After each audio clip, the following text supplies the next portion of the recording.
இந்த ட்ரிப்பு வந்து என்னுடைய ஃபர்ஸ்ட் ஃபாரின் ட்ரிப். ஸோ நான் வந்து இதெல்லாம் எதிர்பார்க்கல. கண்டிப்பாக இதெல்லாம் வந்து நம்மளாம் வந்துட்டு ஃபாரின் போவோமா, இதெல்லாம் நடக்குமா நினைச்சேன் அப்படின்ற மாதிரி. ஸோ இது ஒரு ட்ரீம் கம் மூமெண்ட் அப்படின்னு தான் சொல்லி ஆகும். ஸோ இது எல்லாமே எதனால பாசிபிள் அப்படின்னு பார்த்தீங்கன்னா கண்டிப்பாக வெஸ்டேஜ் ஆனால் மட்டும்தான். வெஸ்டேஜ் இல்லாமல் நம்ம வெளியில் ஏதாவது ஒரு ஜாப் போய் ஏதாவது ஒரு ஒர்க் பண்ணியிருந்தோம் அப்படின்னா நம்ம வந்து இந்த மாதிரி ஃபாரின் ட்ரிப்லாம் போயிருக்க முடியுமான்னு கேட்டால் அது பாசிபிள் கண்டிப்பாக கிடையாது.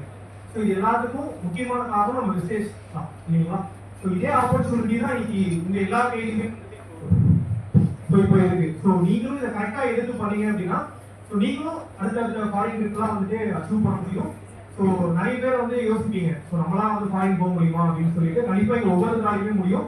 ஸோ நான் வந்து பாஸ்போர்ட்லாம் வந்து எடுப்பேன் அப்படின்னு சொல்லிட்டு நான் நினச்சி பார்க்கல. இப்போ பாஸ்போர்ட் எடுத்து ஒரு கண்ட்ரிக்கே வந்துட்டு நான் வந்து போயிட்டு வந்திருக்கேன். ஸோ இதே தான் உங்கள் கையிலுமே இருக்குது. இதே ஆப்பர்ச்சுனிட்டி தான் உங்கள் கையிலே இருக்குது. இதை சரியாக வந்து பயன்படுத்துறதுக்கும் உங்கள் கையில் தான் இருக்குது. ஸோ நீங்கள் வந்து கரெக்டாக ஒரு கோல் செட் பண்ணி அந்த கோலில் வந்து நீங்கள் ரொம்ப ஸ்ட்ரிக்டாக பிலீவ் பண்ணி ஒர்க் பண்ணீங்க அப்படின்னா உங்கள் எல்லா வேலையுமே அதை வந்து அச்சீவ் பண்ண முடியுமா? Okay, thank you.